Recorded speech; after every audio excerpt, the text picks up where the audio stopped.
Hey guys, welcome back to my YouTube channel.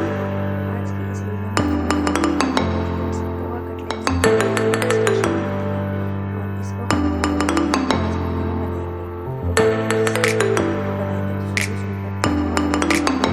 चार बोल पोहा लिया है और अपनी पसंद की सब्जी